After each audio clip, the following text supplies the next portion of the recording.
The What to Read Next podcast helps you build a TBR of future favorite books. In each episode, Lauren and Maine interviews authors and book influencers to recommend books they loved for you to pick up today. If you're an avid reader, always looking for your next great read, then the show's for you. Hi, Rachel. Welcome to What to Read Next podcast. Hi, thanks for having me. So excited to have you here. Tell us what you've been up to. Tell us a little bit about yourself. Well, let's see. I started writing books in about 1994, I think. I published my first book in 1998, and I published Drop Dead Gorgeous is my 25th book. Oh. I wrote 22 romance novels before I switched to women's fiction, and I'm writing women's fiction now for Simon & Schuster. I love this. And so what inspired you to, first of all, were you a romance reader before you became a romance writer, or was it something you stumbled upon and then? Yeah, I was a romance reader. I loved to read romance. When I was younger, I had a real problem learning to read. I was dyslexic, so I had a real hard time with it. So I didn't read for pleasure for all through school. It was a torture. So when I got out of school, though, I started reading for pleasure. And I think I didn't even think about writing ever. I never crossed my mind until I read Gone with the Wind. And then I decided I'm just going to rewrite Gone with the Wind. I'm going to write that last of that book so that Scarlett and Rhett get together happily ever after. And so I did that, actually. And it, turned out very badly. And that I don't even know where that is. So good thing, because I don't ever want to see the light of day. But so then after that, I just put that away and I started writing contemporary romance. And I think I wrote 3 that didn't sell. And then I finally wrote a book called Simply Irresistible for HarperCollins Avon Books. Oh my gosh. I think I read that book, It was a girl jumping off a cake at first, and then Yeah.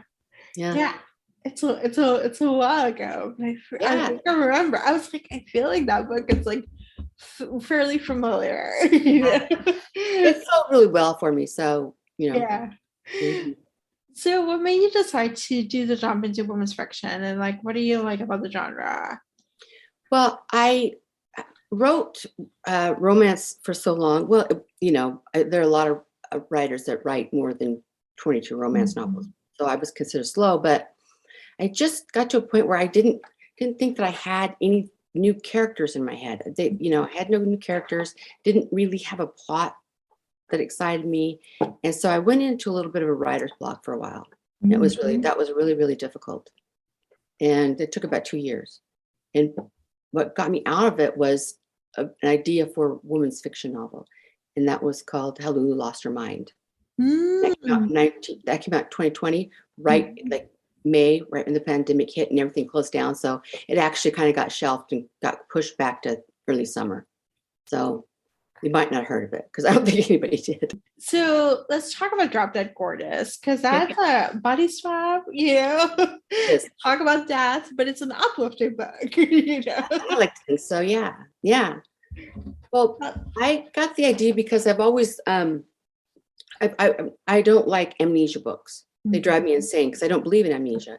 So because I'm kind of contrary, I thought, well, I'm going to write one someday anyway. So I did. And my idea was actually, she doesn't have amnesia. Her soul has been swapped with somebody else. And so as far as the people know her now, she has amnesia because she doesn't remember anything.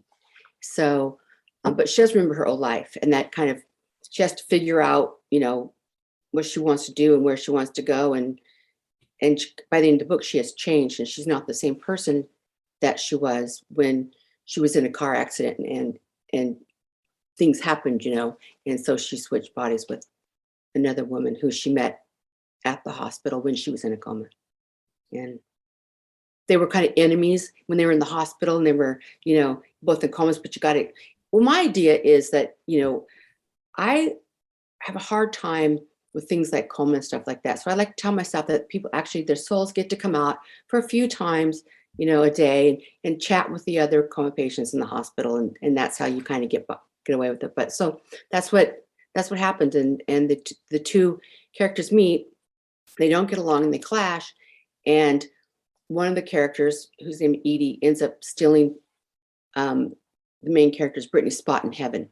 So Brittany has to go into Edie's body and live Edie's life and learn how to live Edie's life and learn who she is now and what she's going to do and what she's going to do with her old life and how she's good. Those two are going to come together and fit. And I think they do eventually. I mean, I hope. I tried to make them. So I really like how it turned out. I thought it, was really fun to write.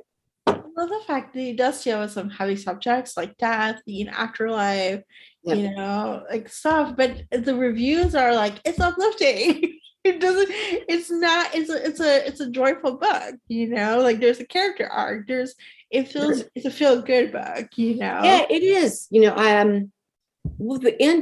Lately, I guess I've been interested with things like not so much death, but toying with things like where do you go when you die and what happens to you, and can you come back if you want to, and if you do, can you come back someone really cool, or do you have to come back someone you don't want to come back as? So that's how kind of all percolated in my head, and that's how this book was created.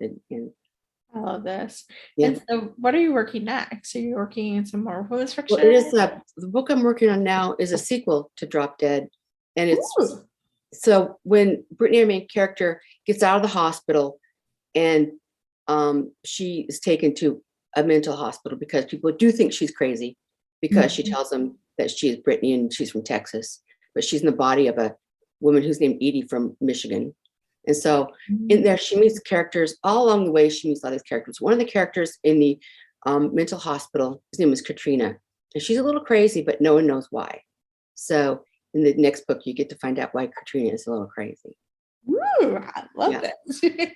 And so how do you come up with the idea? Do the characters come first or the plot comes first?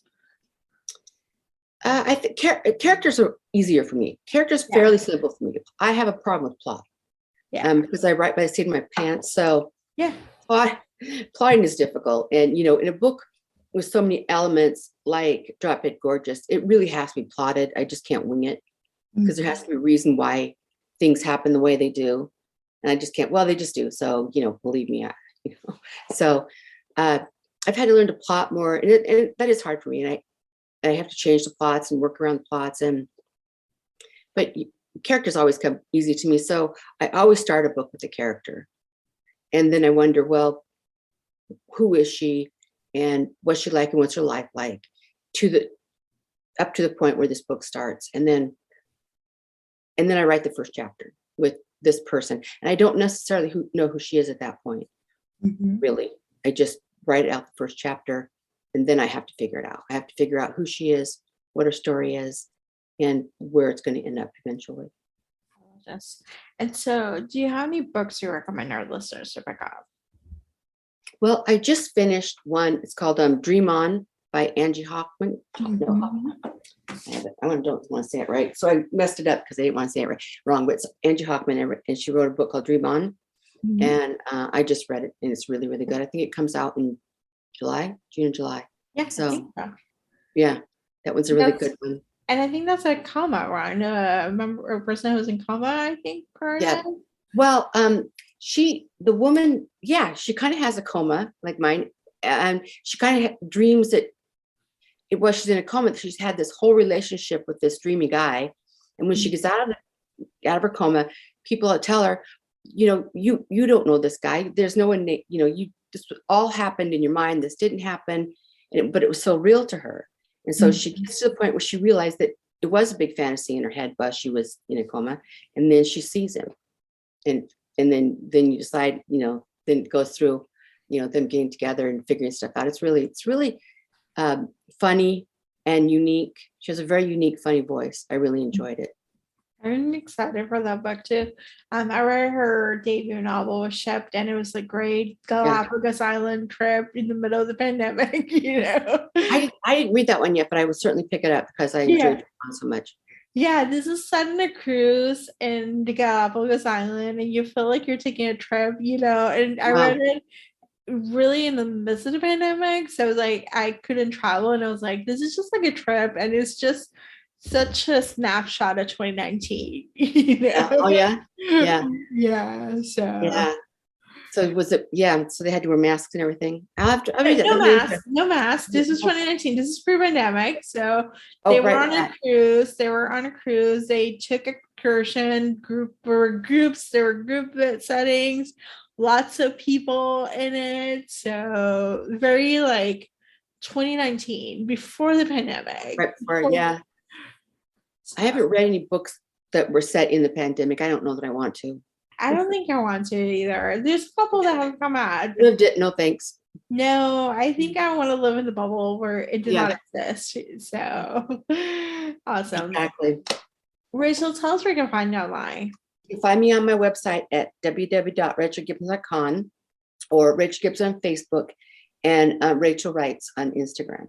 Awesome. On my plates. And sign up for my newsletter, then because I have book giveaways where I just give away. I have tons of giveaway books that I've signed and everything like that. So if they go to my website and sign up, then the chance will get a free book if they do. That sounds good. So make sure to sign up for the newsletter. So thank you, Rachel, for being on the show. Thank you for talking to you, Laura. Thanks.